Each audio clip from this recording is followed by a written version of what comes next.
Yeah, we're good. How's it going, everybody? Welcome back to the Game Junction Podcast. We got a special guest today, Playstation Chavy. How's it going, man? I'm doing great. How about you? Pretty good, pretty good. We got Mark right below me here. Hey, what's up, Mark? Hey, how's it going, everybody? And we got the awesome Gamer Aimer. How you doing tonight? Howdy, y'all. All right, so we want to jump into some a little bit of an intro here, so we can get to know our guest, and we'll just ask what is your reason for starting content? So I've been doing content for probably about 4 years now. I did a sports blog and wrote for some other sports blogs, and then I got into retro gaming content. I think right around COVID.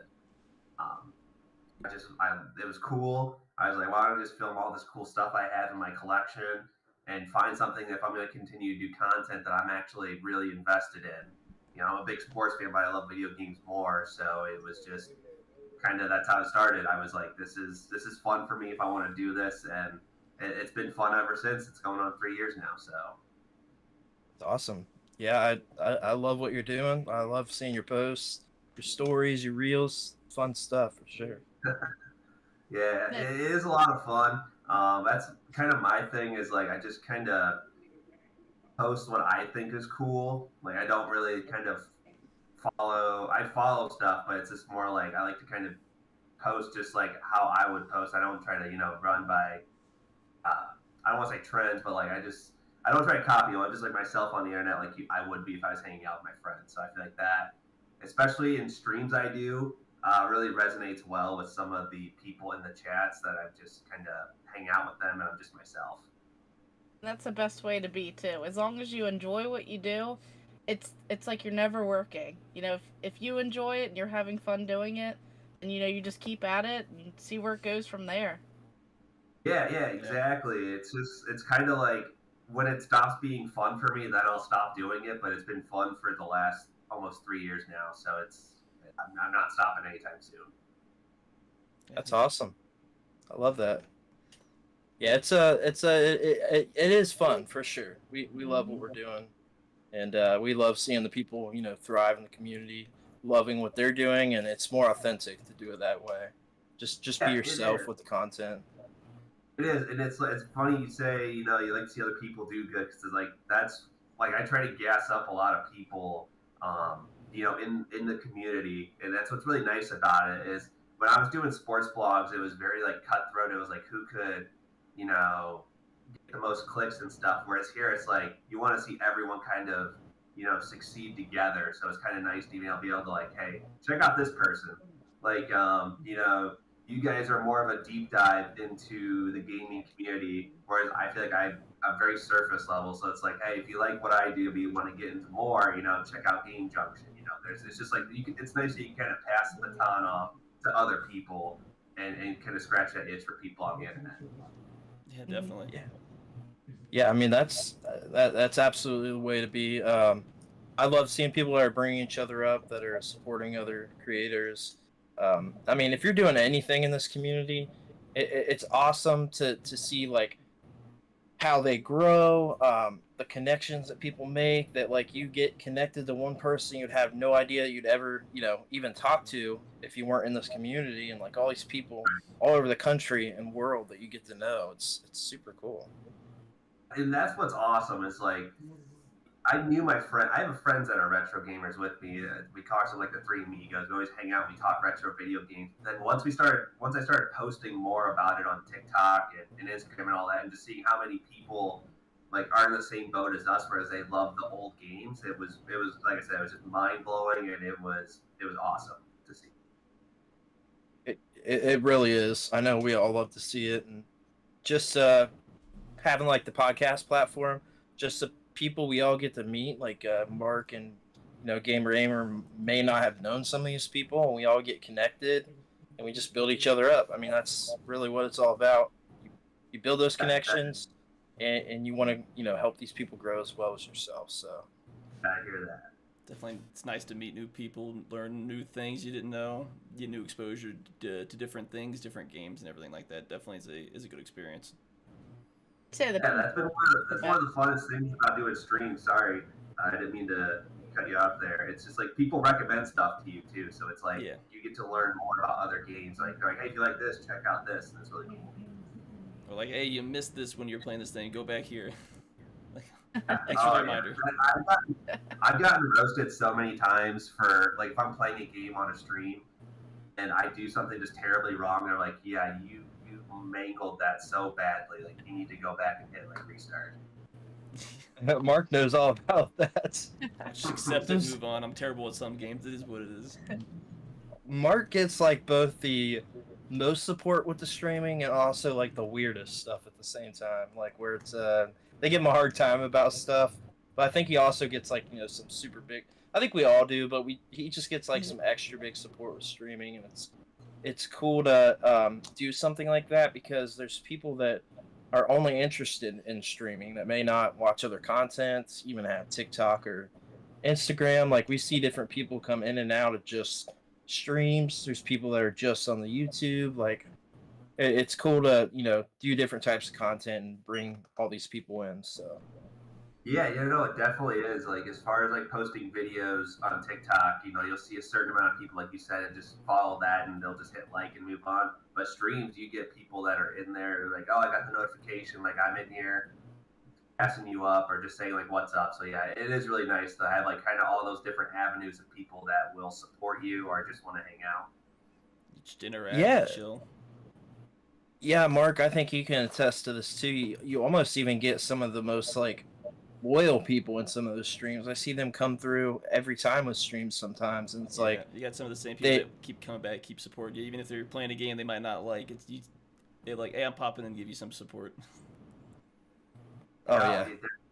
Definitely 100%. I know one of the games I had the most success with. I stream mostly on TikToks. I just do it for my phone. I'm not very tech savvy to kind of stream through on my computer. But Blitz the League 2 for the PlayStation 3.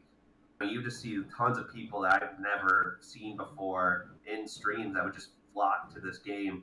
And it was kind of a good and bad thing because you would see all these new people come in, but they were only there for Blitz. And then once I stopped playing Blitz and you just saw who was there to actually like watch me stream, it was cool to see there's still like a decent chunk of that, and I just want to be there to hang out with you, and more so than the game.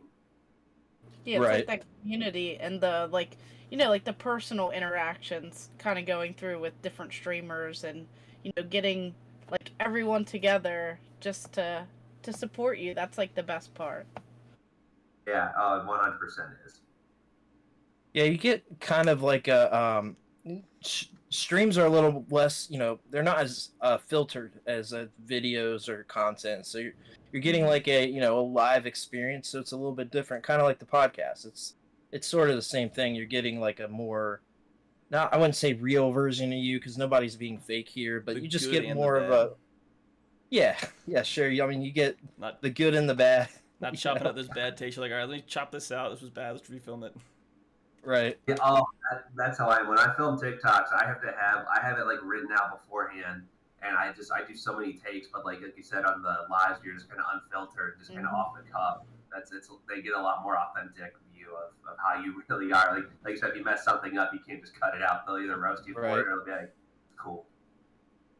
Yeah, it's a different type of experience. I love it.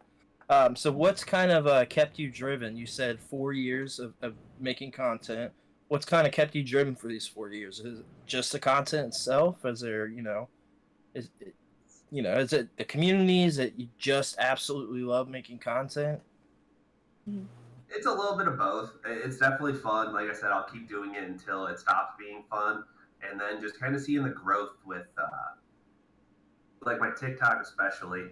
I mean, it's still like I have goals I want to reach on that. Like I think I'm sitting at 12.4K right now, humble brag. And like it's just like once I saw it keep growing to that number, it like started out at like 50, and then it just kept growing and growing. That motivates me just to be like, okay, I can definitely keep this going, and let's try to get it going on other avenues. But yeah, I would say that, and the stuff that comes along with kind of gaining somewhat of a following. The free stuff is always cool. We talked about it before. No free ads, but there's a certain wireless controller company that sends me a lot of stuff. So it's like that's nice. That's always really cool. Yeah. So yeah, it's just the community. Obviously, I guess I could gas up the retro gaming community all day. But like I said, it's definitely a lot more fun coming from like the amateur sports blog, because we were very much amateur, as were like the tens of thousands of other people that did it. And it was just more like looking out for yourself. Whereas this one, like we said, we just gas each other up. Right. Yeah, I know how the sports community can be. It can be a pretty toxic community. There's not a lot of sportsmanship in sports, right? So no, it was just like there was a lot of bullying too. Like not like I didn't experience a lot of it firsthand, but just being on Twitter and like following other sports bloggers, it was like they're just bullying these other people, and it was just like, this isn't fun. Like this is basically a hobby for us. None of us are getting paid for this. Like we shouldn't. We're all in the same boat. We're all amateur sports bloggers. We're not writing for ESPN, so no one is better than anyone else. And that's it was very toxic, like you said. So I don't miss it at all. I don't know. yeah, that's a tough one. I know like how the Michigan community is. Michigan, they're a terrible football team, and I know how they can be. So, Mark, any comments on that? No, I'm just gonna keep my mouth shut on that one. That's a whole rabbit hole. No, But as a whole, like the gaming community, it's one of the most supportive communities I've ever been in. I mean, Gamer can attest to that. We've both had a lot of experience with some really great people. There's some bads, but they're mostly good. So Yeah, and especially like in chats, like in streams, it's just I very rarely have I ran into anyone that's just like some mean-spirited person. Like we joke around and stuff, but it's mostly I could probably count on one hand how many bad experiences I've had in the streams I've been doing for however long I've been doing it. It's just it really is night and day, like I said. Mark, what do you see as far as streaming versus some of the other stuff that we do? What's your kind of thoughts on that as a difference, and kind of how people interact with you differently? I mean, I guess a little bit, because obviously not directly interacting with the people when you're obviously pre-recording a video. It's recording, you kind of see people's comments like after the fact. I don't know, it's just you interact with people, they might bring up ideas that you might not have thought about. You might get somebody that knows more about the game than you are, definitely have experience with that, so it definitely helps to somebody that's like helping you, like point out pointers, ones and twos, like, oh, don't forget to do this. You might want to check over here for this one thing. I think there's a difference, but it's, I don't know, to me it's kind of really subtle.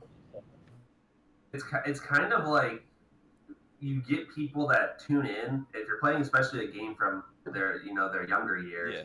And when they're in the lives, it's almost like they're playing it with you when they're giving you those tips. Like they're living that game in real time. They're not watching a pre-recorded video. They're seeing you play it as is, and then they get taken back to when they used to play that game, and that's why I think that really the connection forms. Yeah, I could see that. I love that. Yeah. So I wanted to ask you, what do you think? Is there like a main platform for you? I know you're on several platforms, but is there something that you maybe like put a focus in? I know you said you have a significant following on TikTok. Yeah, TikTok is probably the primary one, just because I can stream on there, and I've been really bad to start the year. I want to get on a consistent schedule, but that's where I gain the biggest following and try to post to and stream from constantly. Instagram is kind of like a playground for me, where I am trying to build it up, but I kind of do some off-the-wall stuff on there sometimes. I have a Substack that I try to write every now and then on. It's very hard to do all three of those in a week, especially when I work 50 hours a week in my normal job. So, but TikTok is probably the primary one that I'm trying to grow. But you want to grow everything, so Instagram as well is what I'm really working on too. Mm-hmm. Yeah, you're doing really well. I found you first on Instagram, and then I transferred over to TikTok after some sharing, just kind of looking at into your content and stuff. I definitely like what you have on both platforms. It's definitely appealing and real content, so I love that. Like I said, if I can't post how I would post, or I tried to do something else, it wouldn't be as fun. And then I would probably stop. So yeah, as long as I'm just having fun being myself on the internet, and I can make a following out of that. Cool. That's awesome. Yeah, for sure. So what is one of your first or favorite gaming memories? I would say first, kind of diving into what you started with. I think this is probably where my love of the game comes from when you asked what games I wanted to talk about tonight. Mortal Kombat 2 for the Sega Genesis. I had to have been maybe 6 years old when I played it, so it's been around 1998. And just playing that at home on the Sega Genesis was really fun for me. And that's probably where I fell in love with the series. Probably not the best thing to let a 6-year-old play Mortal Kombat. Especially when there's all the 2 has some really brutal fatalities. But that's probably my favorite. That's probably my first gaming memory is just playing Mortal Kombat 2 on the Sega Genesis and just falling in love with the series. Yeah, I love that. Me and Gamer Aim are big Mortal Kombat fans. We both love Mortal Kombat. I could just go on and on about Mortal Kombat. I consume so much Mortal Kombat content, whether it's through just watching TikTok or just even watching playthroughs on YouTube. I love watching. I don't know why. It's my ASMR. It's very soothing to me. That's awesome. Which sounds crazy from like someone who doesn't really get, gaming. Like Mortal Kombat, fatalities, so much violence. It's so soothing to me. Yeah, it is.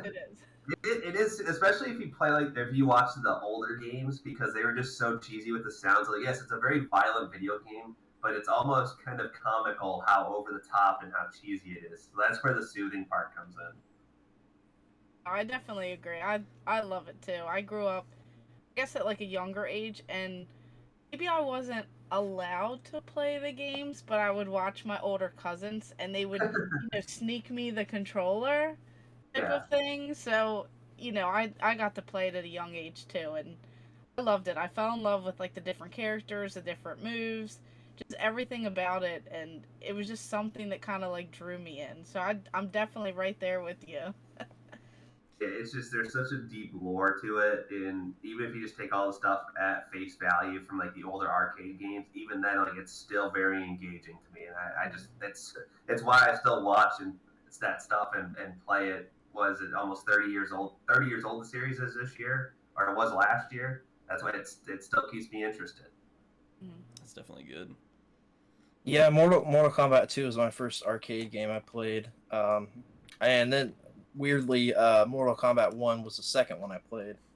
So you in reverse. Yeah, I love that game. I love Mortal Kombat. I keep up with it now. Is that something you do? Do you keep up with the series with current releases? So I had an Xbox One up until early 2021, and but yeah, I had Mortal Kombat 11, had all the combat packs, all the DLC. Just how I do with just Mortal Kombat. It's probably the only game I bought DLC for.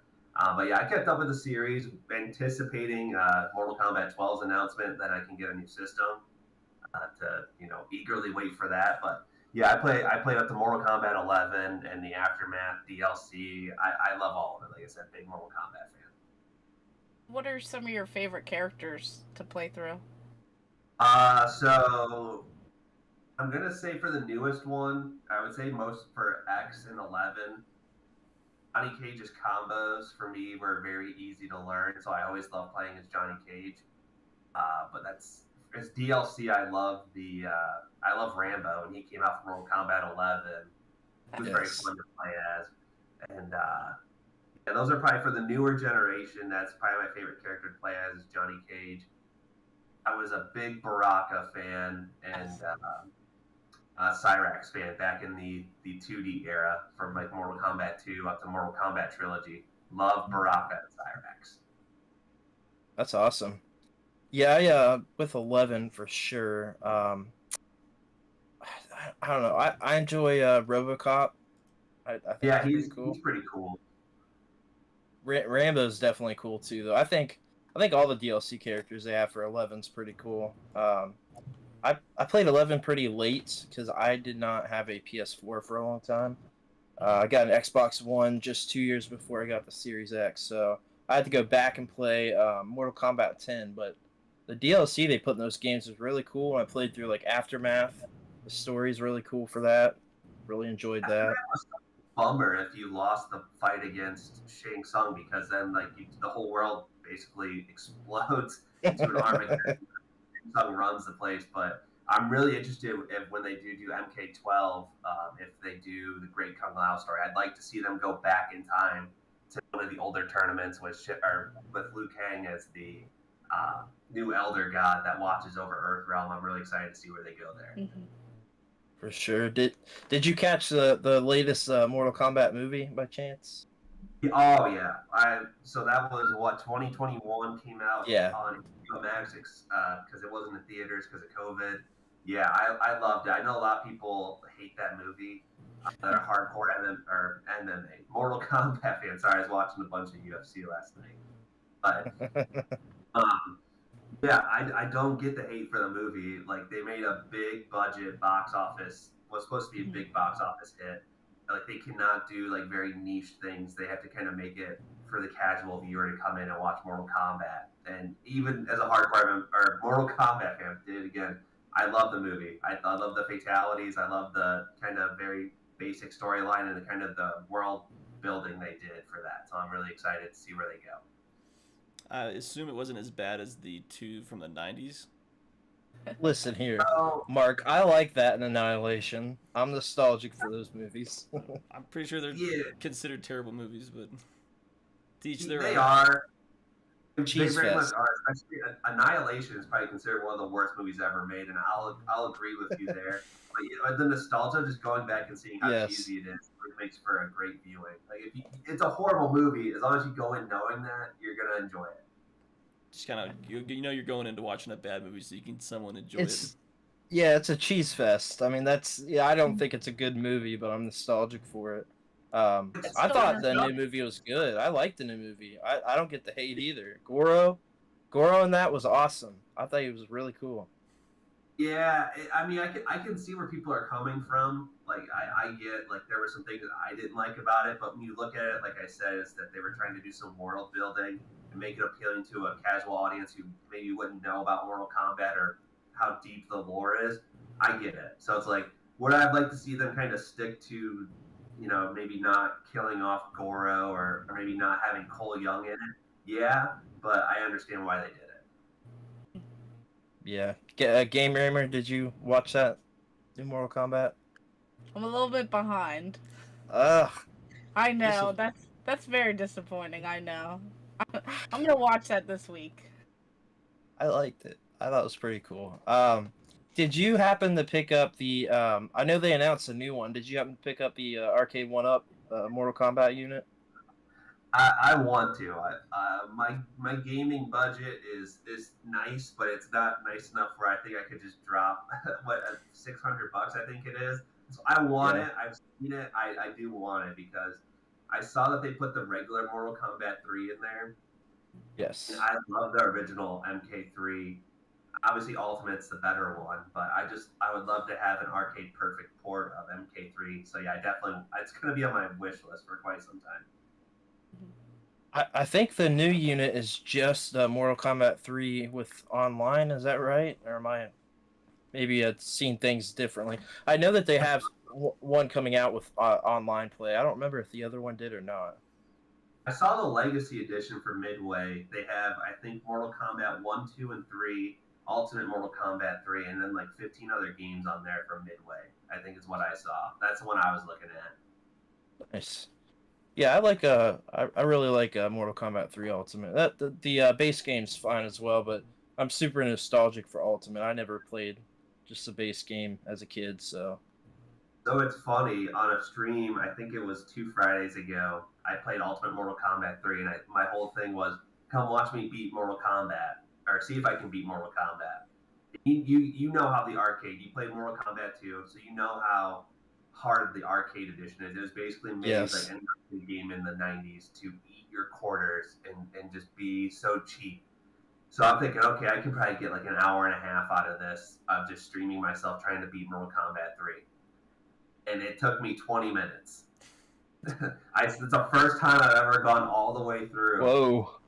That's crazy. And, yeah, I was like, well, okay, now I have another hour I have to kill, so I kind of had to call an audible. But yeah, Ultimate Mortal Kombat 3, beat that in 20 minutes. I don't know how. I think if I tried it again, it would take me at least 2 hours off camera.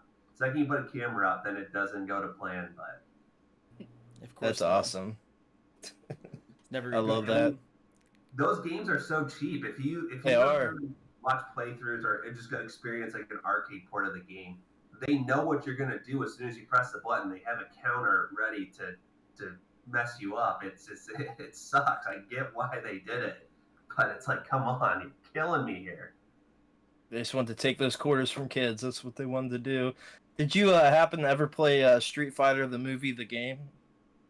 No, so that's one I watched so much videos on.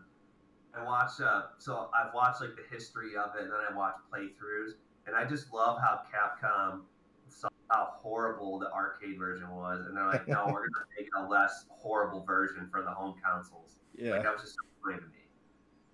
Yeah, I had that one as a kid too, so I'm nostalgic for it. It's not a great game, but it's all right. It's like a cheese fest as well. I enjoy playing it a little bit.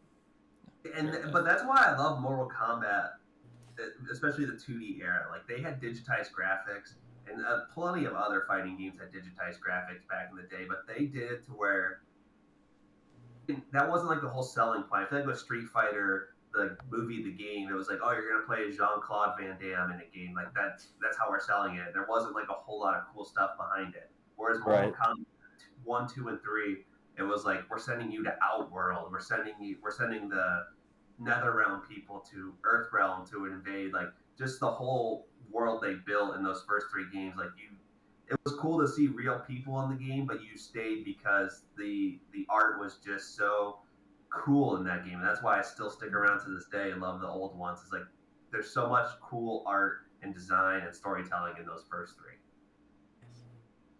I agree with that. Yeah, Brandy really loves Mortal Kombat too. She's got some cool pieces, but I think that for Mortal Kombat, I don't know, might disagree with me on this. I really, really like oh god, what's the one for PS2 called? Look at that. That's incredible. It's the full size cardboard standee for the game. I saw that before we went live. That is, I am jealous of that. Yeah, it even has like pictures from the game and everything on there. That's awesome. It's huge. It's like 7 foot tall or taller or something. It's massive. That's really cool. That's like a staple of the room. I love that. That's I don't want to bore the viewers if you don't like Mortal Kombat, but I did want to ask you real quick before we move along. What characters would you like to see that are DLC outside of Mortal Kombat for Mortal Kombat 12? Are we talking outside of the Mortal Kombat? I'd like to see the mask. The Mortal Kombat subreddit was like, if you, I didn't read the comics of the mask, but they said his character would fit perfect in there. So I was like, I'm sold. Once I read like what he does in the comics, I was like, get the mask in there. I don't care if it's a Jim Carrey version or not. Get him in there. The only version. Yeah, that's the only version for me. Yes. What I wanted to see, and I don't think it'll happen because he's already DLC in Tekken, Negan. I feel like Negan would have been great in Mortal Kombat instead of Tekken, but that probably won't happen. And then Shaggy. There was the meme of Shaggy. Should be Mortal Kombat. So I'll throw Shaggy in there. That's my third. God. I got my fill with multiverses. God, dang, man. I don't know about all that. It's not a real fighting game. That's like that's an arcade fighter. We streamed that one together, didn't we? Yeah, at one like point. 2 months ago. It was not a while ago now. Yeah, I mean, I think there's a lot of possibility for those. You know, Soul Calibur always has those characters that are the selling point for whatever version you buy.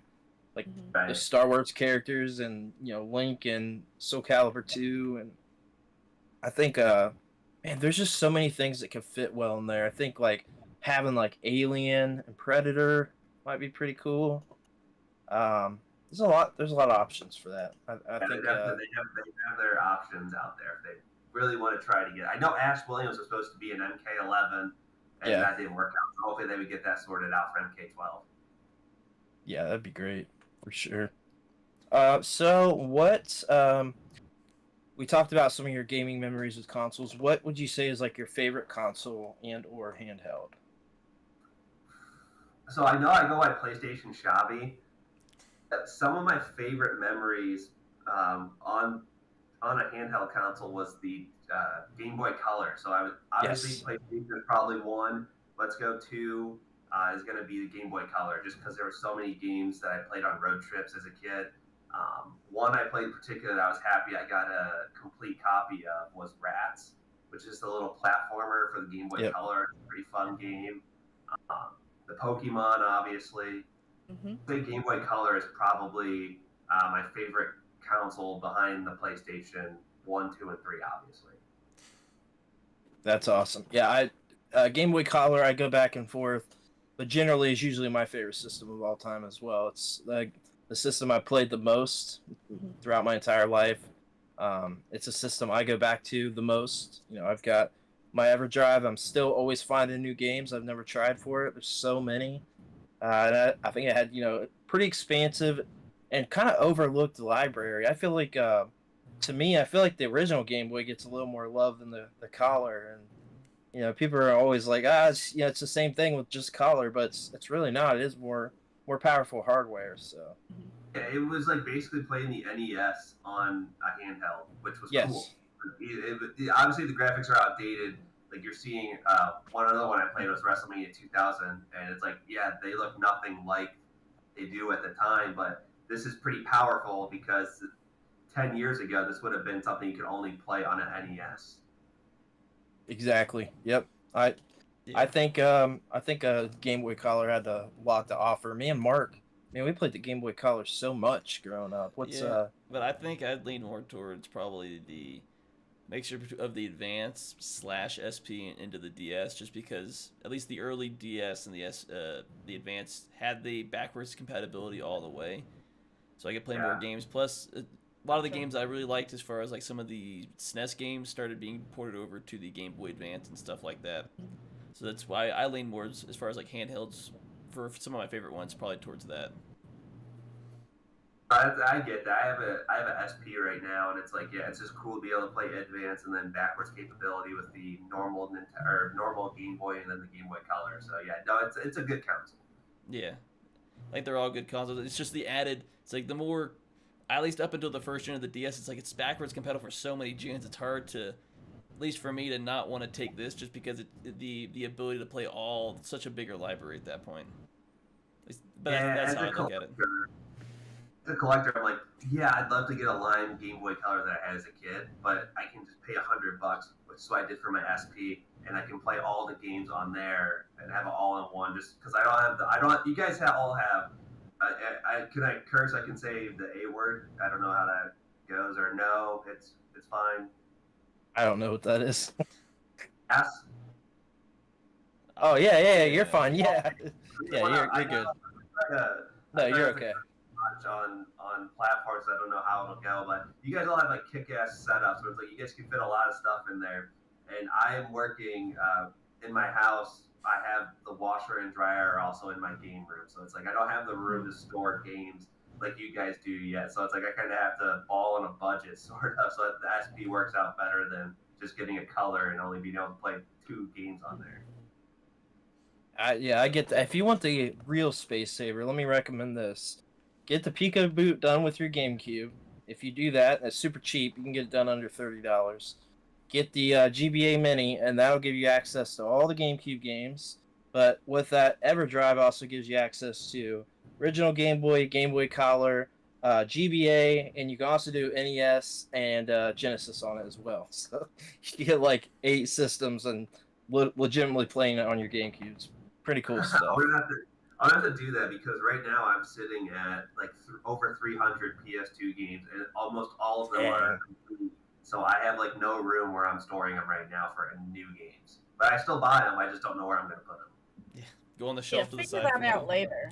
That's what we all do. Just figure it out later. Where's it going to go? I don't know. Like I got a delivery from Lukey Games. I placed an order on there. And my wife got it in the mail before I was able to get it. She goes, "Where are you going to put all these?" I'm like, "That's a question for later. I don't know where I'm going to put them. I'm just glad I have them now." It's a future me problem. We'll deal with it when it becomes an issue. That's right. I do that exact same thing. Did we have any comments to cover? I can't get to pull up a few. I guess we had a few. We got Carl Peterson saying hi. Solomon McNeil was saying hi. Carl was saying MK2 is awesome. Another Mortal Kombat 2 fan. That's everyone's favorite. Fun fact, I think that's Shaq's favorite Mortal Kombat. He's been on record as saying MK2 is his favorite. Ooh, nice. Yeah, right. He also said he enjoyed the movie. Or the word Kano was hilarious. But he wanted to clarify, we was talking about the new movie because I know I mentioned some of the old stuff. Hector Cruz saying big fan of Mortal Kombat. Some fun comments. Rutro Shaggy from Scooby-Doo or Shaggy from the Musical Artist. I guess they wanted clarification. Welcome up. Shaggy 2 dope. Yeah, bring them all in. Get the Insane Clown Posse. Hey, they were in a wrestling game, so. Yeah. He said if the latter, for the latter one, its fatality would be called "It Wasn't Me." Just fits perfect. Love it. Yeah, pretty much. Man.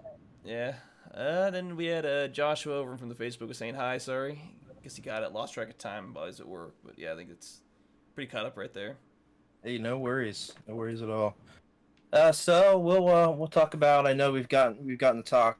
We hit on sports games for a minute. We talked about Mortal Kombat. What, as a whole, are like your just favorite type of games? Are fighters your favorite genre? Is there something is your go-to that maybe you don't cover? Or? Yeah, so I would say like as far as like gaming now, when I'm not doing it for content, skateboarding games are probably my favorite to play, just because they're so relaxing. And but more so the Tony Hawk games. I think Tony Hawk's Underground 2 is probably one of my favorite skateboarding games of all time. The soundtrack, the challenges, just like the levels, and just being able to skate around, that's so much fun to me. Like just I'm able to unwind after a long day. I throw in Thug 2 and I play that. So skateboarding games are probably all around my favorite genre of games. That's awesome. I'll tell you what's not relaxing: Tony Hawk Ride on the Wii. I've avoided that like the plague because that just looks awful. I feel like I have a hard cutoff of Project 8 where I stopped like caring about the Tony Hawk series up until the remaster because it was just horrible.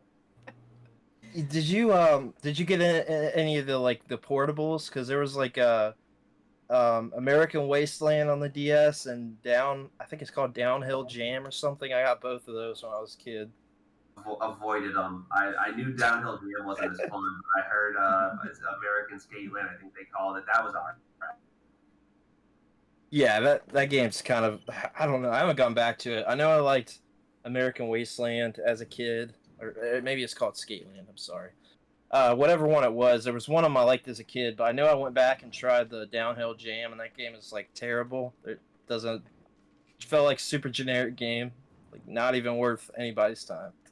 Yeah, Skate came around and they really put the pressure on Neversoft to try to be a different skating game, and that's when they tried, like you said, Downhill Jam and Ride, and they just fell on their face. Yeah, man, what'd you think about the remasters? Did you like the remaster if you wanted to? Like I said, I sold my Xbox about a year ago, but when I had it, I played that a lot, and I love the remasters, and they really stayed true to the core of what the main games were back in the day. Right. It was just it's so simple. Like I'm not saying you have to reskin a game and then release it, but it's just like if you just go back to basics, people ate this up back in the 90s. They would eat it up now if you just made games like this, and that's kind of why I don't really play a lot of new games. Yeah, fair enough. It's understandable. Did you happen to play Pro Skater 5 by chance?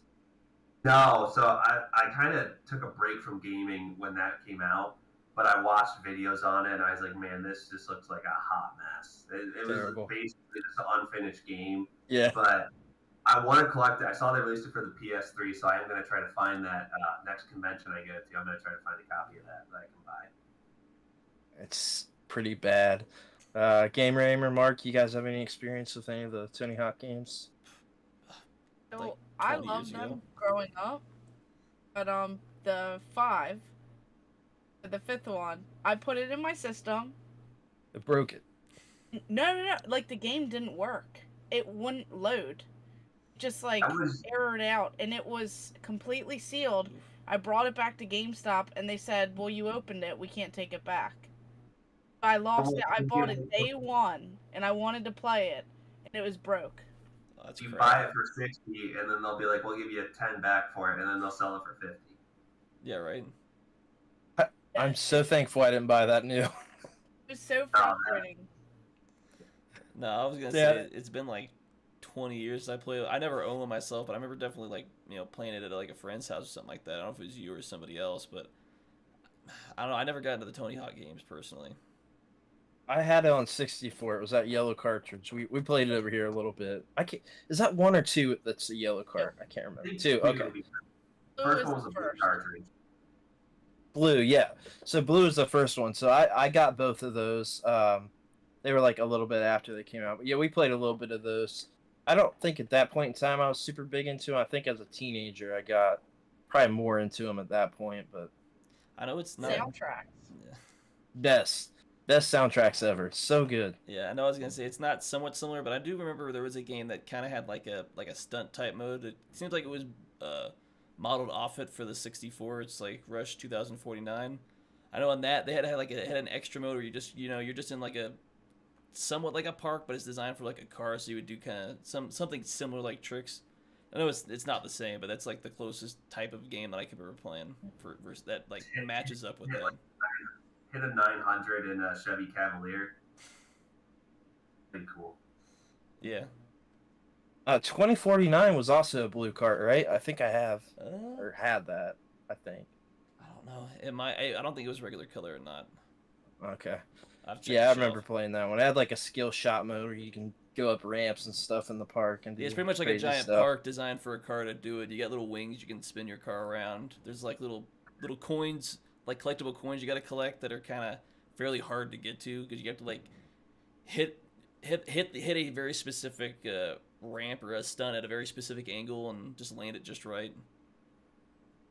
Oh, those Hot Wheels games were too. Some of them. Yes. Yeah. Yeah. That's right. Yeah. That's also a shameless plug for our video Saturday, so go check that out. It just happened to come up because you're talking skateboard. I'm like, I remember this game. I was just thinking about it. It has a bunch of like stunt related stuff. That's the best type of like advertising you can do is where you can just segue it in perfectly. You're not just cutting everything to a halt and then just saying, "Watch this Saturday." You're just like, "Oh, by the way, you like this? You're gonna love Saturday." Yeah, right. I agree with that for sure. So I know we got to bring it up for a quick minute before we went live here, but what do you think there are of the chances of a new PlayStation handheld coming to us at any point in the future? That'd be cool. Like I said, I kind of didn't get into the PSP when it was out, but if they made a new PlayStation handheld where they were able to incorporate to play some of the older games on the go, I would definitely be a fan of that. Yeah, I'd be all for a handheld. I think when you get back in the era of just everyone is releasing systems or like they're competing, so I would definitely welcome like the PlayStation, Nintendo, and Microsoft wars if they were all to really go all into the handheld market. Yeah, bring back like another PSP or a PS Vita or something like that. Oh hell yeah! That one of my favorite documentaries I've watched recently was Console Wars, where it was Sega and Nintendo going back and forth. So I would just welcome that. And I was a big wrestling fan back in the 90s, WCW versus WWF. So yeah, PlayStation, go all in and just go ahead, head-to-head with Nintendo. And then we'll watch a documentary about it 20 years from now. Yeah. It can fail. I want a new documentary to watch when I'm like 40 years old. Yeah, I want one to watch. It was, that'd be interesting. Oh, so I mentioned earlier about the Game Boy Color. My two that I go back and forth with are that and the Vita. I generally say the Vita is my favorite system of all time. I know it's a weird thing, but I got super into the Vita. I didn't have the PS4, so during that time I had a Wii U, a Vita, and a 3DS, and those were my systems. And I went all in on them. I mean, I had a blast. I'm actually kind of happy because there were so many like deep dive games I got to play in those that have never been ported to anything else that nobody really talks about, and I just love the Vita. It's a little bit ahead of its time. Some of the features never really got taken advantage of, and I think that it got kind of just overlooked. Even Sony, they ditched it after the third year, really. I mean, it was third parties, limited run companies like that, kind of keeping it alive. Like it's a great system to check out, in my opinion. I've seen some gameplay.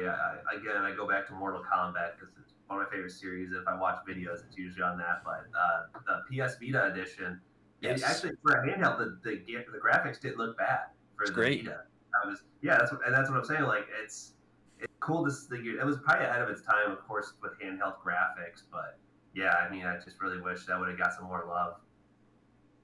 I agree. Yeah, that's the first one I played. Well, really, I've only played the console version of Mortal Kombat 9 maybe 2 or 3 times, but that's how I played my Mortal Kombat 9, and I loved it. I say my first experience with the Vita was the terrible port of Borderlands 2. Did not play well. Yeah, that too. It's terrible. It is. That's still to this day the only way I've beat Borderlands 2, but yeah, it was bad. The frame rate was the issue. Like there wasn't really anything outside of that, but it wouldn't be like unheard of to get like 5 frames a second for a certain maneuver. You're jumping off a cliff, or it was wild with that. Was this the 1980s? What's going on here? For sure. So what obviously with your name, PlayStation Chavy, what are other than what we talked about, what are some of your favorite PlayStation games for any of the consoles, handhelds? I'll do 2 each system. PlayStation Sure. 1, I'm going to go Spider-Man from Activision. That was a very fun game for me to play. Probably NFL Blitz 2000. It's just because that Blitz is obviously Blitz the League is fun, but when it was just back to being like a over-the-top, violent, tongue-in-cheek kind of game with the NFL involved, I did love those blitzes. PS2, Jackass the game. I know It's weird, but it is a very fun game to play, and I feel like there wasn't a whole lot like that. And that was the beauty of the PS2 is like everyone got a game. We were talking about it before we went on the air. I said Transformers got a game. I just bought that for like $2. Like that's why the library is so big, because everyone got a game on the PS2 era. So Jackass was a fun one. I go ESPN NFL 2K5, especially some of the videos I've watched on it. It's like they basically forced Madden to. It's a double-edged sword. They came out with such a great game that EA Sports was like, we have to lock up the NFL license exclusively. But that just shows how great the game was. Is that it basically forced Madden to monopolize the market for football games, and it was only $20 when it came out. So that's probably my 2 favorite for that system. PS3, I'm going to go UFC Undisputed 3, just because I've seen where MMA games are now, and that really was the peak for MMA games for me.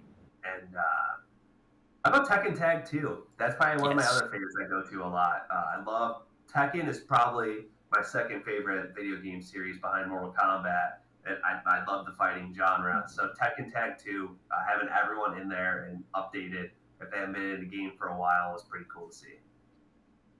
I love that. Yeah, the Tekken Tag 2 is great. I played it on the Wii U, and I tried I think I tried on PS3. Wii U, it's actually a really good game on there. It's probably one of my most played games on there.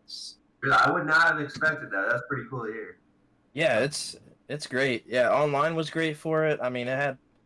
I'm pretty sure, I could be wrong, but I know it is still competitively played with the Wii U, believe it or not. So there's people that actually play that version now, and it's really cool stuff.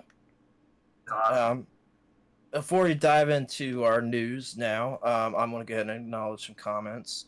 Yeah, we've got quite a few. We've got Tony Hawks were amazing on PlayStation from Josh. He also said, I loved Crash Bandicoot games and Spyro. Wish Crash Bass was remade now. I agree with that. Johnny Bravo 663 says, hi all. Do you take questions? Love Chavy. Yeah, I mean, ask him in the chat. We'll definitely get around to answering that. Got Carl Peters. But I love you as well. Yeah, that was a super nice comment. Appreciate you saying that for him for sure. We got Carl saying really enjoyed Tony Hawk Underground 1 and 2 on PS2. We've got Eep saying, "Hi kids, I like the Vita, but Sony made too many horrible decisions. It had to die, unfortunately." Yeah, that is unfortunate. Yeah. We've got Carl saying, "Love the Vita 2, still play it now. It has a very fun port of Mortal Kombat on it." I agree with that. We've got Eep saying, "I played both versions of MK9, had fun both times. Ratchet and Clank Full Frontal Assault on Vita was complete garbage, though." I actually have not played that on Vita. I have the collection with 3 of the games on there, but I've never played Full Frontal Assault. You have to play it Millennial now. Collector. Yeah, now I gotta play it. I'll give it a go. I'm going for a full Vita set. Vita and 3DS are the only ones I'm doing that with right now. So we'll see. I gotta get around to it at some point. Might as well work on your Switch Anywhere collection else. too. Yeah. What was that, Xavi?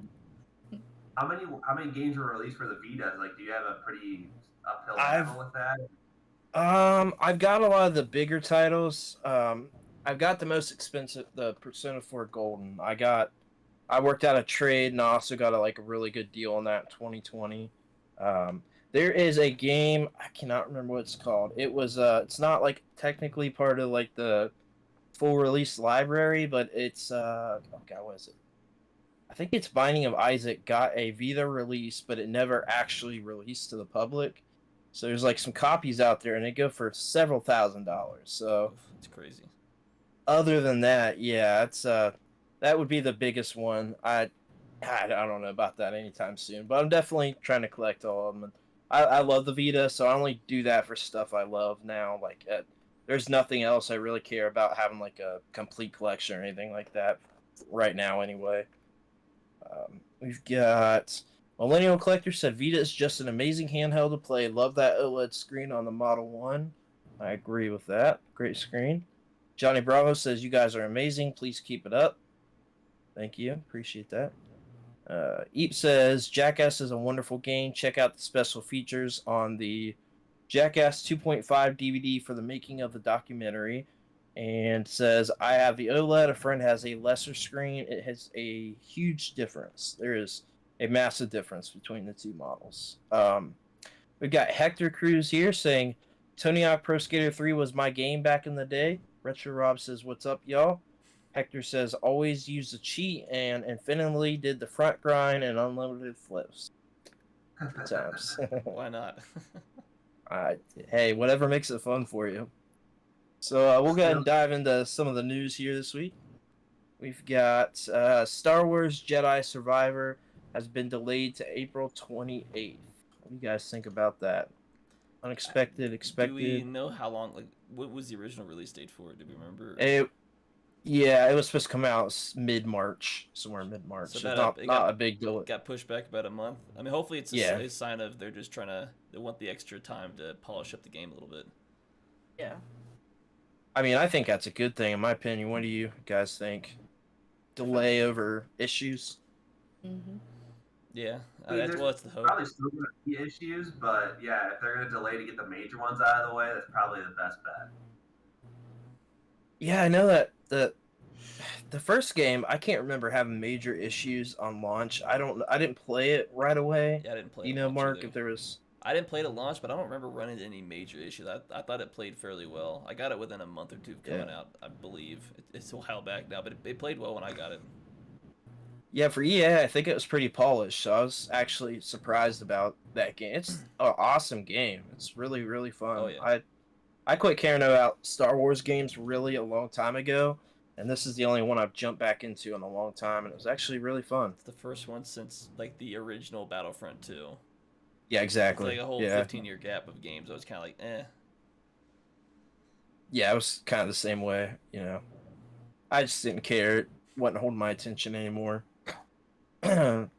Got Twitch's AI streamer / VTuber is pulling in millions with just their reaction content. What? Pretty wild. If you've not given it a shot, it's a very interesting watch as far as AI. It makes a mixture of AI and VTubers. I think the bot got banned for a while because it just went off the rail. It was some it was denying some big tragedy back in the 40s. and it was crazy. It was it's an interesting bot to How watch. does AI are programmed to interesting. do that? What's that? How does AI even get programmed to start diving into conspiracies? I don't know. Well, because it depends on like what kind of level of AI you deal with. Some AI, if they're like fully open to the world, I don't know. I don't know how this AI works. If the chat can like influence the AI, so there's always a possibility that people were intentionally trying to get the AI to react a certain way. But I don't know. I can't say for sure because I don't know how this AI interacts or learns or something like that. It just sounds like a recipe for disaster. Like most AI have been so far, the internet just feeds it the worst thing possible and just ends up becomes into terrible. They have to get like muted and stuff. I always find it entertainingly funny to watch. The internet ruin every AI that every major corporation has put out. Yeah, I don't. The VTuber stuff is I don't necessarily get it. Mark knows a little bit more about that, but it's a rabbit hole. Once you go in, Yeah. there's no getting out. yeah, it does seem wild. I wonder how the AI is programmed. Is it really AI? Is it being advertised as AI and a person's behind controlling every action? I don't know that we know that. I mean, I think it's probably an AI. But there's obviously people probably watching it to monitor, make sure it doesn't go off the rails. But I don't know if we ever really know how it's being like shackled behind the scenes or what its limitations are. Mm-hmm. Right. Yeah, I saw the piece that I saw was this AI streamer watching an AI version of Seinfeld. It's like going around everywhere. I don't definitely got to look it up whenever the streams are. It's pretty funny stuff. It's like AI episodes of Seinfeld. AI as a whole has been getting crazy, especially with like the AI art, and then they're trying to like. I think they're talking about the potential for an AI to like make a television show. Like it's crazy how far this technology's gone in like just like the past 10 years. I think I saw a thing for AI on Reddit, and it was like they made a picture of these girls that looked very realistic. It was safe for work for anyone asked. They were just like at a party, but and like it nailed everything, but except I think it was the fingers and the teeth. It gave them like 75 teeth and like 8 fingers on each hand. Like so, it's got some kinks it's got to work out, but it is just stunning how they can make people look so realistic and then they don't even exist. I think the way the AI art's supposed to work, and I might be getting this somewhat wrong, but essentially it's taking like an amalgamation of like real art and then just doing whatever high level math and putting something out. Essentially, I think that's how like it's supposed to work. It blends everything together. Yeah, I've done a bunch of the AI art stuff, just messing around with it, and you can see like it'll show before it gives you a result. There'll be like 10 examples of what it's doing. And it's like pulling in and kind of meshing all this art together, if I'm understanding it correctly. But it's pretty wild stuff. It does really good stuff that you wouldn't know otherwise. That it's AI art, so it's like a whole rabbit hole in itself. Yeah. So. And I do want to address these just because it's on the topic. Giant Barber was saying the AI is scary. I mean, it's got the potential. Richard Rob was saying, I think people need to get out more. It's just some guy chained to a desk. Their cries for help. That's why he was saying that. That's why he was talking about denying certain things. Is like that's his cry for help. That's his flare. He's shooting up into the sky. Yeah, right. This was the original comment. He's like, Will Smith was in an AI documentary. So I was like, yeah. Hi, robot. Yeah, right.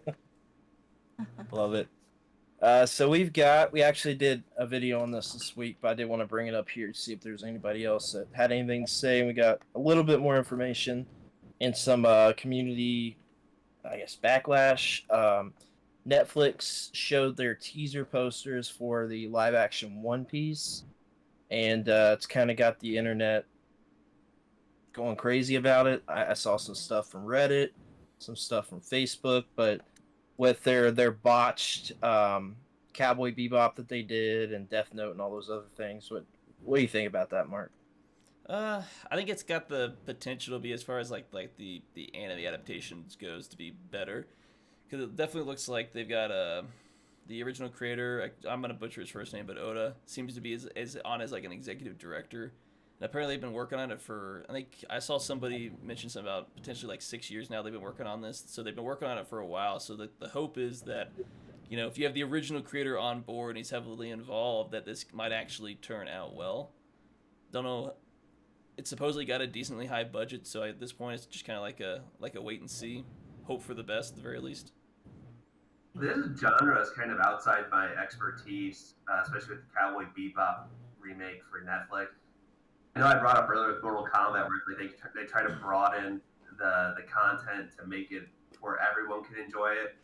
Has that been a problem with the Cowboy Netflix and series before? Like they just go far from the source? The Cowboy Bebop was just people who didn't really, and it showed in the writing, they just didn't understand the base, the source material, because the original show is very Western inspired to begin with. It should have been very easy to adapt to a live action to at least appease people that wouldn't like to watch something like an animation style, but it was that show should have been very easily adapted and should have done much better than it did. It's just people that the creator wasn't involved at all. He ended up not liking it, and then people didn't know what they were doing.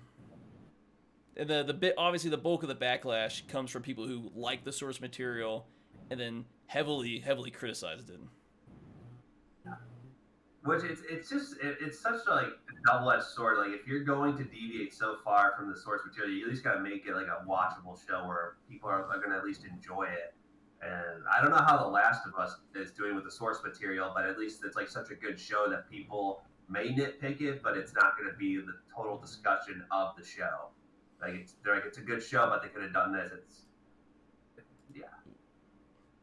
Yeah, I think it shows that the creators are probably more involved, which is why it's, more toward the source material, which a lot of these should be. They're just small changes to the actual adaptation for the medium that you're showing.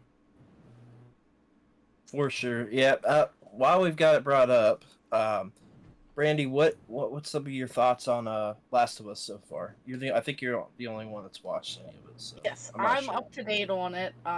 Although I'm missing, an episode now, but I usually do try and keep up on it. I like it so far. It's been like an emotional roller coaster for me. I've just gotten so involved in it, and I love how, like, you're going through the game, but there's also a little bit extra going on. Like when you do these adaptations, like I don't want a scene by scene of the game. I do like how they have done just a little bit of extra things, but it's not so far, from it. But they're actually, giving you a little bit more information, and I love how like the timeline progression of everything is going. Like I love it, and I've been watching it with other people, having like these like watch parties, and then trying to keep up, and then I talk about it to some other people who are keeping up with it, and I love it. I think they're doing an amazing job, and I can't wait to see like what this actually brings into the video game market, like as of like other TV shows. And I know like with God of War and stuff, they were talking about trying to keep like the same like morals and everything of that when they do that in the future. So like I can't wait to see what this opens up, and I can't wait to see where we go from here.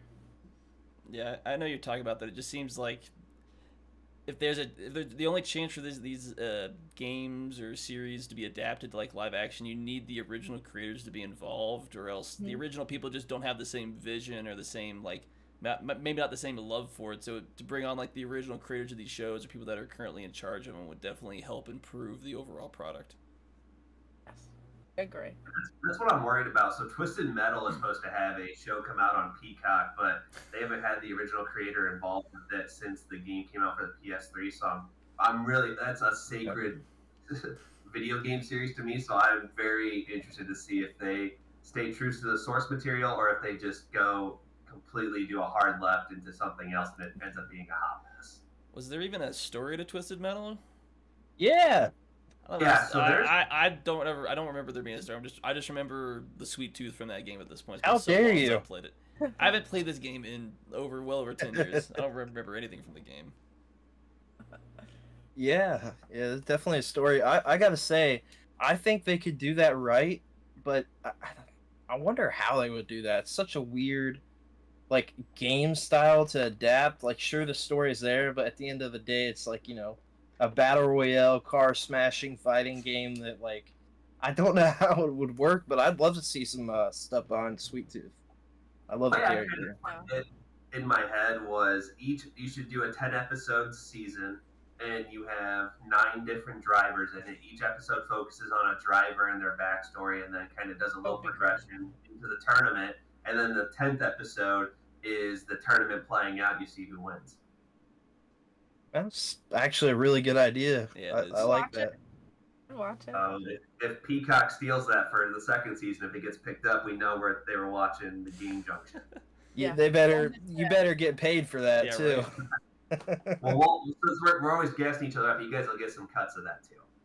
It was shared here. I definitely will give you guys some equity in that. That's awesome. What do you think, Brandy, about a Twisted Metal series? I think that would be fun. I love that game. I used to play, well, all of the games. I've actually been talking to quite a few people about some of the games, too, on the PlayStation 1. So, it's definitely been, like, a topic of conversation this past weekend. So, what was your favorite for the PlayStation 1? I feel like I remember a lot being around 2. Twisted Metal 2. 2 is the overall best one on the PS1. I'd say that one is probably what I remember playing the most. Then we were talking about Small Brawl. Looking wise and stuff. Overall is so funny because that was everyone saw the release of Twisted Metal Black and they're like, okay, where are they going to go from here? And they just went back to the PS1 and made a kid version of Twisted Metal. Like they just made the biggest game I would say for that time, and then they just went and made one that just did a complete 180. I did like Black, but yeah, that is what they did. It's just such a unique series. Now, this is somewhat unrelated, but I was thinking like a game that could make an amazing adaptation. You'd make Conker's Bad Fur Day in a live action or CGI show. I would love that.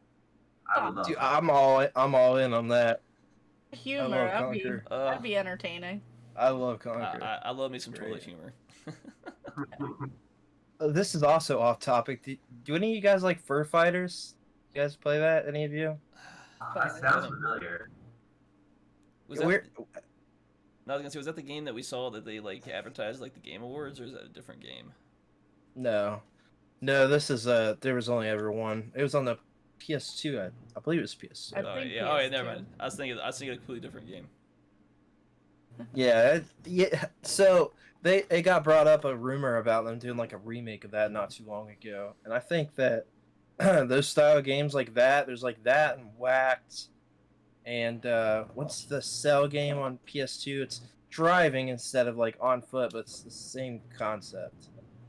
We just did a video on it recently, Brandy. Do you remember Cell Damage? Yeah, Cell Damage. I miss those style of games. Just like a battle royale, just kill each other, like. Just need better graphics and like pump it up a little bit. I'm down. Yeah, I love those style games. Those are fun. There's like a, split screen battle royale. I'm sure it could work online too, but just like fun, stupid party games. So what you're saying like is mindless fun. This is the next Fortnite spin-off add-on? I knew somebody was going to say Fortnite, but no, that's. This is different. Brandy understands what I mean when I say it's different. It's not the same sort of thing. But we'll dive into some other news there. We've got. This is a cool one. I'm actually excited. This is legit. We got a massive Legend of Zelda Lego set that's apparently leaked of the Great Geeky Tree from Ocarina of Time, and it will be like a double set. So you're getting 2 scenes from Ocarina of Time. With all the Lego stuff that's been video game related lately, what do you guys think about that? I think I need to save up $800 for that. Yeah. That sounds expensive. I hope it's big and it's expensive. It would look nicer.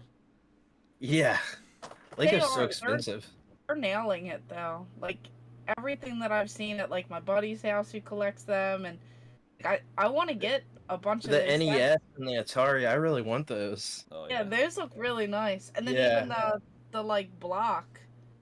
Then they have like the different like question block and they open it up. So detailed. And they're also like $300. That's still on the so cheap they better side be of Legos. detailed. Yeah, I think the NES. I think it's more than that actually. I think it's like I could be wrong. I don't know. It's a lot though. Some of those bigger Star Wars Legos, like the Super Star Destroyer, those are like you're pushing like $800, but it's so big, it's so beautiful. I'm like, I want this. I don't have the money, and if I had it and I built it, where would I put this?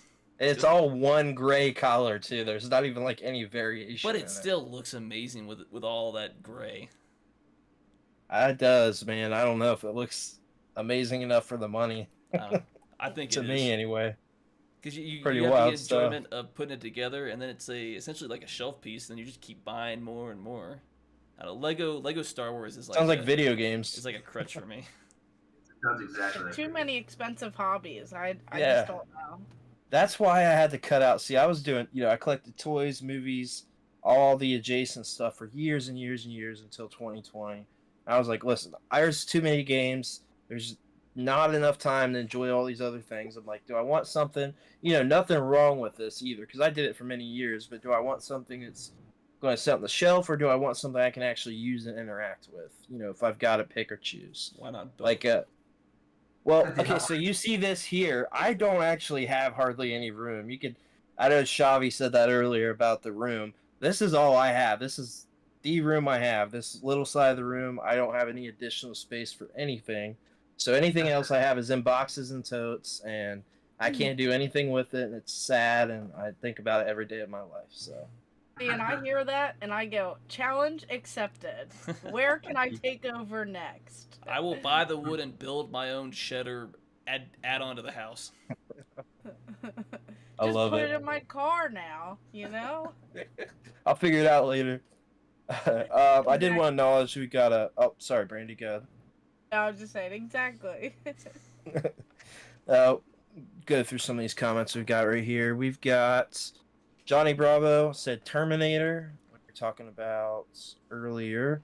Said, can you guys talk more Mortal Kombat lore? I'd love that. We might be able to get to that. We got a bunch of stuff to get through here. We'll see what we can do. Got Retro Rob saying Netflix has gave us the blockbuster show. Aaron Last says talk more anime, y'all. There's a fan-made Mortal Kombat anime. That's interesting. I didn't know that. Do you know that, Chavy? I didn't know that. I know there was a fan-made trailer that got the online series made. I think it was called Rebirth. I saw that, but as far as anime, I didn't know. I know they got the new Legacy Blu-ray series, but I did not know there was a fan-made anime. Pretty cool stuff. We've got Johnny saying, man, Mortal Kombat is great. Yes, it is. We agree. Aaron says, y'all are great. Love you guys. Thanks. Thank you. We appreciate it. Johnny says, Last of Us is not a good show. Or is not good as a show. Not good at all. Teach their own opinion. Yeah. Seems and like then Retro Rob just says, Cell Damage, when I couldn't think of the game earlier. So we've got a couple more things here in our news. We've got PlayStation Plus collection is disappearing. So what's everybody think about that? It's 19 games that'll be gone. You can't get for free. We kind of talked about it for one of the news videos coming out later in the week, but it seems like a temporary thing. Now that they're moving on with their new PlayStation Plus tier subscription, that seemed like the long-term plan they wanted to do the whole time. Maybe they were trying to test, some behind-the-scene mechanics and stuff.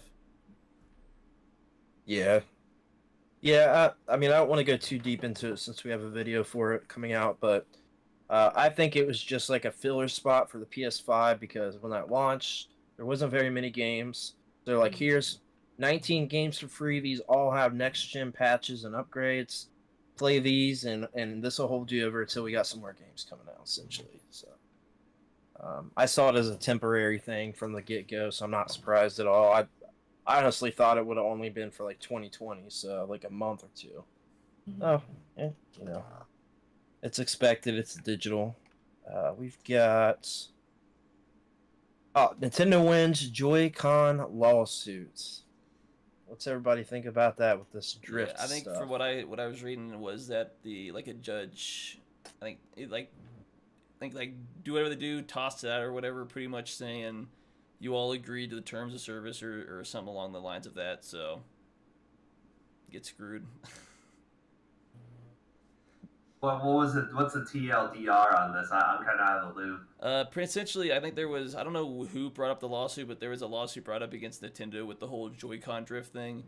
And essentially, it was something to do with like when you bought the game or something like that, you accepted the. I don't know, it's not the terms of service, or there's something, one of those things you agree to, and they pretty much said, as far as the law is concerned, yeah, there's nothing. You're just gonna have to suffer essentially. And it got tossed out of U.S. court. I apologize about my camera too, guys. Anybody watching live, trying to work on it.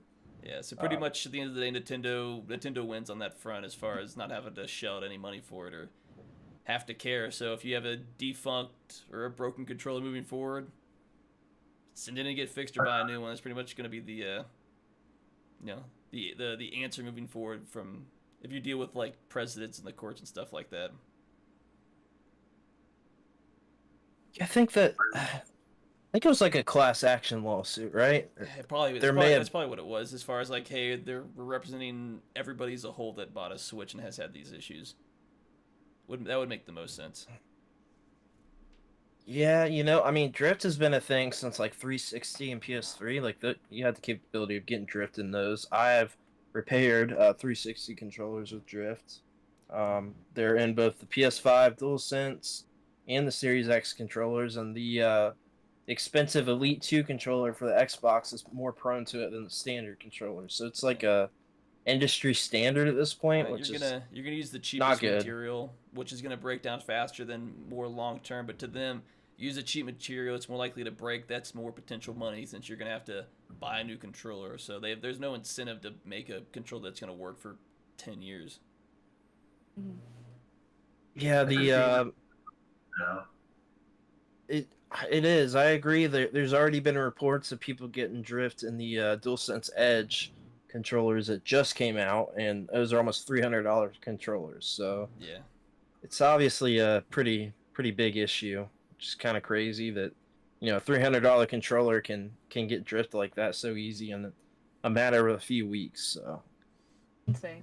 Yeah, it definitely sounds like a manufacturing problem. Because I would expect it to get drift maybe if you use it heavily over 3-4 years maybe, but like within a few weeks, it definitely just seems like there's an issue with manufacturing if you're dealing with drift that quickly. Yeah, I mean that controller just came out like 2 weeks ago, and there's already reports kind of all over about that. So it's a bummer. Hopefully people can fix what's going on. I don't know. It's kind of crazy. So we'll dive into a few topics we got here left. So we kind of covered this. What do you think on the sports side of things? You like sports games. So what do you think on the microtransactions that are like infested in like FIFA and Madden and sports games like that we're playing today? So I used to be a big 2K fan. So every year it came out, I would definitely do microtransactions as far as getting VC to bump my player up. But it's just gotten worse and worse. I see people with the Ultimate Team. There's been stuff that's came out since you have to spend like thousands of dollars in real cash to get certain players unlocked in these Ultimate Teams. I hate it. I hate sports games as a whole right now. I think they're horrible. They're unfinished messes. You can tell they're slacking and just not putting in the work. And then they're saying, hey, pay more on top of this for a broken product, and then pay more to unlock certain things that you could have had unlocked 5 years ago. It seems like they gave you the same game. Here's a new slap of paint. It's broken. We don't care. Give us all your money. It seems like it's like a shameless cash grab, essentially. Oh yeah, 100%. I think there was I forget if it was NBA or not. They were like, yeah, we see like they're using the exact stuff codes they did for like 2K17, and they're using it in 2K23. It's like, come on, like. I get if it's not broke, don't fix it, but it was broke at the time, so why are you still using it? They're still making money off it, which is unfortunate. Yeah, a few things on that. I know somebody that spent almost $2,000 in FIFA 21, which is wild. Absolutely insane with that. The ultimates and I think you get like packs or something. I don't play any of these, so just from what I've talked with them about and like their regrets in doing that and how it resets with the next year's sports game and like things aren't transferring. So I know that Madden 23 launched with a bunch of issues, and it is using the same engine they used in like 2018, Madden 18 or something, using the same engine. And I know when FIFA launched for the Switch, so I don't think it got a game every year, but I know it was using an engine from 2013. So it was using like the PS3 engine in the Switch for FIFA 21, and they call it like the Legacy Edition or something along those lines, and it's essentially like a 10-year-old game almost. But people are still paying for it, and it kind of sucks that it's going to take something. I mean, they've gotten tons of bad press over it over the years, but as long as it doesn't affect the bottom line, they don't care. So, but it's never going to happen because people still buy it every year. So it's I guess we're stuck with that circle here. Yeah, I guess the only thing is you're gonna have to have like outside help, because I think it started with maybe Madden over in Europe with the whole loot box stuff and governments getting involved. You essentially have to classify these as some kind of loot box. You'd have to say to a government, "Hey, this is gambling," and then then you deal with like law issues. But I mean, you can't. I don't trust a government to fix an issue within the gaming community, so it's just probably going to be a problem that forever infests sports games moving forward, because they're making a crap ton of money year after year. Why stop? The only thing I could see is if we get some of these exclusive licenses away and go back to like the days of yesteryear where you saw, 3 or 4 different NFL or NBA games come out a year where they all have to compete. That's but they have the licenses locked down, and it's like they're never gonna give those up. They're gonna shell out however much money they can to keep it, so they don't let other people make a game that could possibly overtake them. So yeah, it is what it is. Yeah, I mean, those days when you had the competitive sports games, you had 3 or 4 different, 5 or 6 maybe, come out for like the Genesis, and they were competing with these different, pro quarterback on the Genesis off the top of my head. Multiple, like hockey games, like all these were competing to be the better game and sell the most, so they actually put time into these games, and that doesn't happen anymore. That hasn't happened for a long time. No, it sucks. I mean, I know people look at sports games for the retro systems as like fillers for collections, but to me, it's like you said, you could have Pro Quarterback Club, you could have Deion Sanders Primetime Football, you could have the Madden series, you could have Tecmo Bowl. Like, you were just collecting all these games that, maybe are cheap, but you're just seeing the differences across how people take the NFL and the gameplay and how they want to make theirs unique 4 different times, which is cool. Yeah, NHL 94 still holds up for me today. There's some of those games that if I want to play a sports game, it's typically going to be that, or kind of segueing into the new topic here. What is like your favorite like Mario sports game or like party sports style game? What are one of those that you enjoy a lot? Are there any of those that you like? Yeah, so obviously Mario Kart's the biggest one. We play a game called, I'm getting too old to where the hangovers get worse, but we used to play, and we try to still play Mario Kart, which is a very fun drinking game for those that have never played before. I see Mark is kind of, have you played Mario Kart? You're kind of shaking your head, I've not played, but I've heard of it before. Yeah, so it's fun. So Mario Kart's a big fun one for me. If you got to Google Mario Kart and want to learn how to play to anyone watching, it's always a fun time. Then recently I picked up Mario Golf for the GameCube, so I love that. So I'm a big fan of the Mario Golf game. Me too. Yeah, Toadstool Tour. That's probably my favorite one, other than the one on Game Boy Color is really cool because it's an RPG. That one's really fun. Completely different style of game. But I mean, there's a lot of them I like. I really like Mario Strikers on GameCube. Yeah, those are fun. Got the Sluggers as It's well. not what people tell me Sluggers. to get.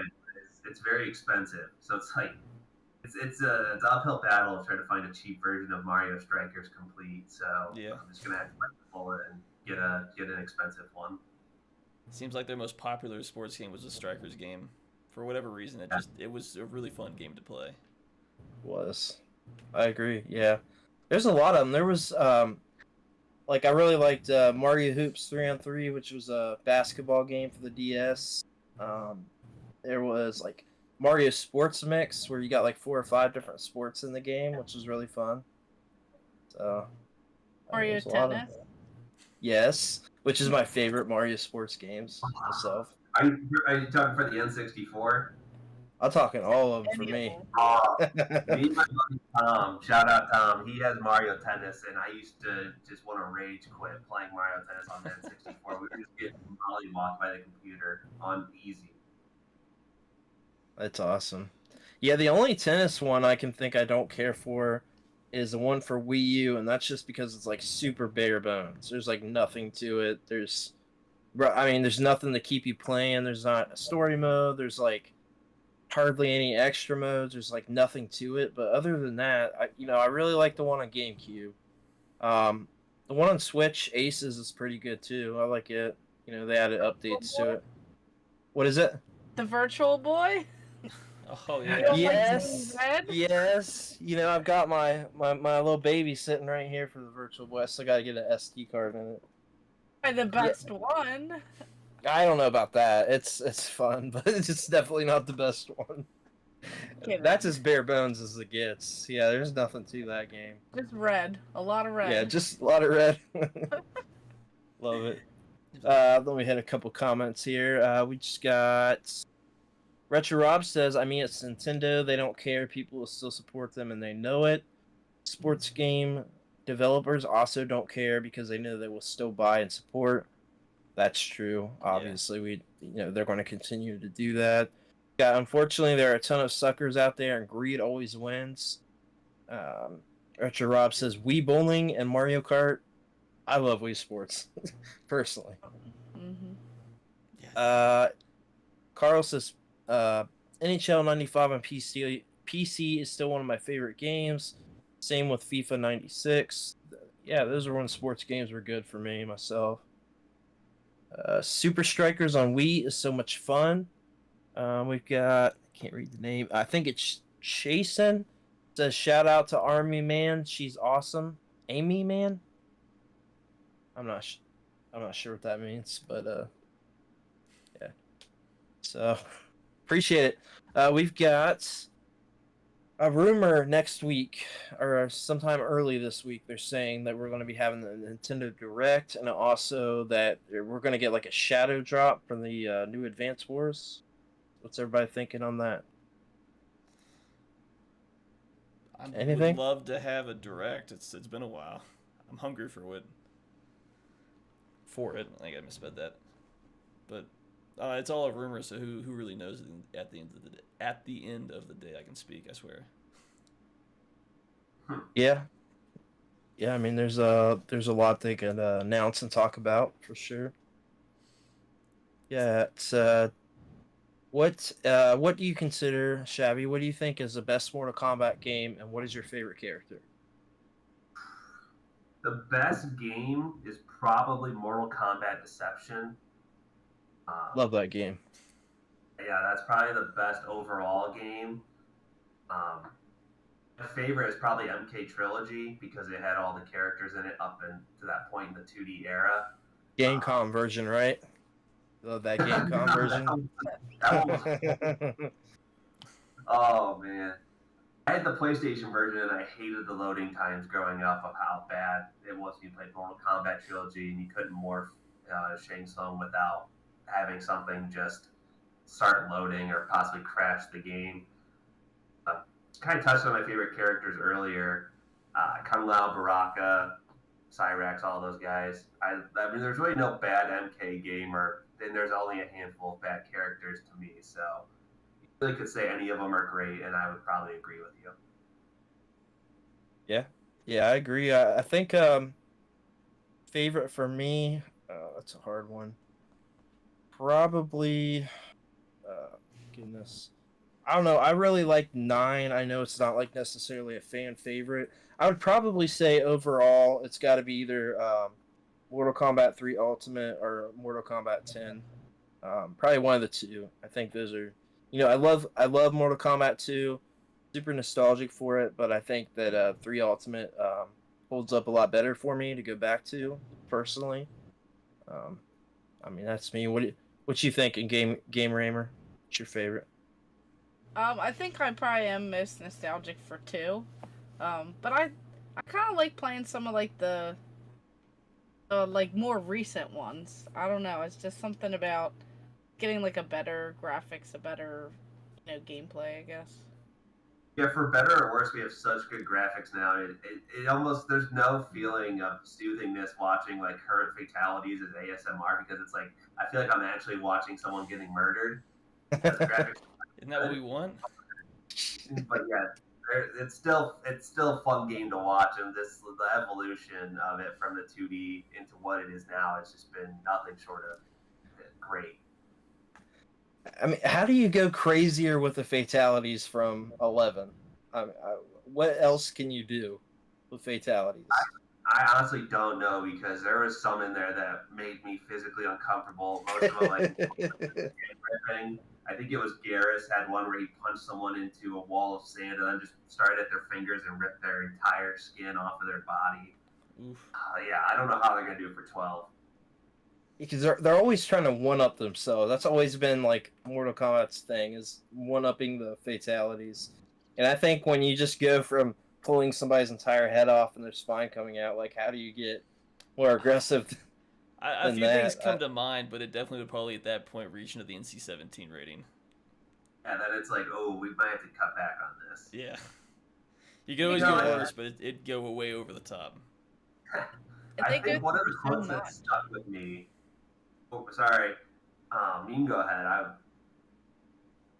I was just saying that they go through so much trying to get things so accurate during those fatalities. They do. Like, they go through, like, a lot of mental, like, mind games and stuff, too, when they're constantly watching this and trying to perfect that so that they can have it, like, articulated through the video game. I mean, there is so much that they do behind the scenes. Give us what we want. Yeah, right? Yeah. Pretty metal. And Boone, I watched behind the scenes on MK3, the making of it, and he's like, reality's boring, nobody pays for reality, and I think that's kind of been why Mortal Kombat has stuck around for such a long time, and that's why, the over-the-top stuff, actually, you see it works. We're talking about it now, like I said, 30 years after it came out, and the new games, and how they're constantly one-upping themselves. It's because, like they said, reality's boring, we want to take it to the next level, and it's worked. Yeah. Yeah, I think... me playing that so young, I don't think it had any sort of negative effect on me, but I become super numb to Mortal Kombat. So, like, seeing each one, we used to go watch just fatality compilations. Me and my stepbrother and stuff just watch the compilations of them. So I don't even think that there's anything they can do where I'm like, oh my god, like, just kind of become numb to it at this point. But it's still cool to see what they get creative with it, see how they kind of take it. So looks like for our last topic we got here, any thoughts on Hogwarts Legacy, which drops this Friday? Anybody plan on playing that? What's your thoughts on all the kind of stuff going on around it? It's not like a Mortal Kombat game, so We go from there to with a whiff of a wand, all of a sudden your skin's inside out. Yeah, Hogwarts, Mortal Kombat. Let's go. Let's get even crazier. Just hitting like a Johnny Cage nut punch on Snape or something. That'd be pretty cool. Yeah, bring Harry Potter to Mortal Kombat. Let's see how creative we can get. That's funny. Yeah, but I mean, it looks like a fun game. I definitely plan on getting it.